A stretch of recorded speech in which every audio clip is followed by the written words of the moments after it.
You open Google Maps, type in your destination, and hit start. Before you've even set your phone down, a route is already glowing on your screen. Now think about that for a second.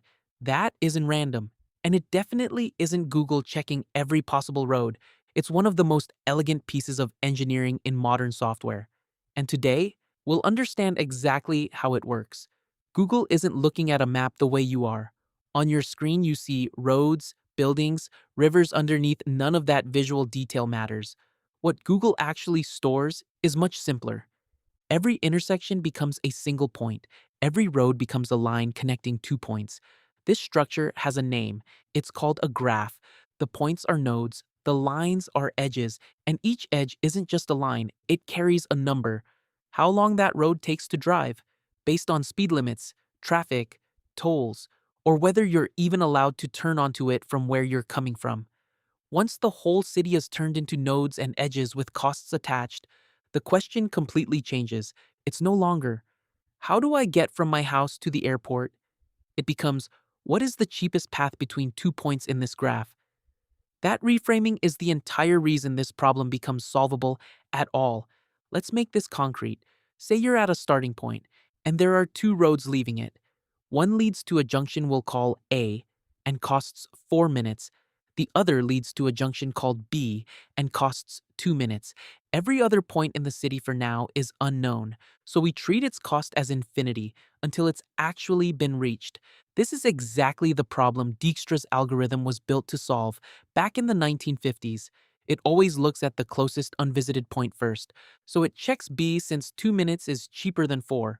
From B, say there's a road to A. That only costs 1 more minute. Reaching A through B now costs 3 minutes total, 2 to get to B plus 1 more. Compare that to going directly to A, which cost 4. Since 3 is cheaper than 4, we update A's cost from 4 down to 3. Replacing a cost with a cheaper one you've just discovered is called relaxation. That's the whole algorithm. Always visit the cheapest unvisited point, check its neighbors, update the cost if you've found something cheaper, and repeat.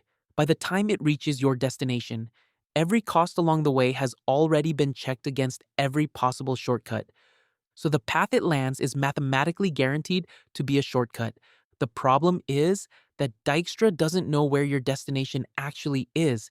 It explores equally in every direction, even the ones that clearly lead away from where you're going, across an entire country that wastes an enormous amount of computation.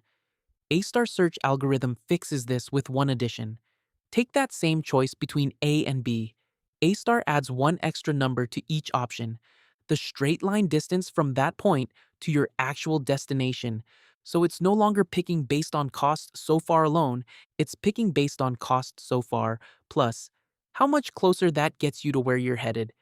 As long as that straight line guess never overestimates the real driving distance, algorithm still guarantees it finds the cheapest path. It just stops spending time on options that clearly lead away from your destination. That's a real improvement, but routing across an entire country still means comparing millions of intersections in real time. Even with direction, that's too slow to feel instant. Here's the interesting part. Google isn't running any of this searching at the moment you ask for directions. It already restructured the entire road network, months earlier before your trip ever existed. The technique is called contraction hierarchies, and it works by removing points from the graph entirely, one at a time. Say there's a quiet residential junction, call it C. Sitting between two neighbors, call them P and Q. Right now, the only way to get from P to Q costs 5 minutes, and it goes straight through C. Before deleting C, Google asks one specific question. If C didn't exist, is there any other way from P to Q for 5 minutes or less? If the answer is yes, C gets deleted, nothing is lost. That other path already covers it. If the answer is no, C was the only cheap connection between P and Q. So instead of losing that connection, Google adds a brand new direct edge from P to Q worth exactly 5 minutes. The same cost the trip through C used to be. Now C can be safely deleted because P and Q are still connected at the correct cost, just without needing to pass through it. That single check, does a cheaper alternative already exist, is called a witness search, runs millions of times across the entire map junction by junction. It slowly deletes almost every small residential point and replaces it with direct shortcut edges. Nobody manually decided that highways matter and side streets don't. That ranking falls straight out of the witness search itself.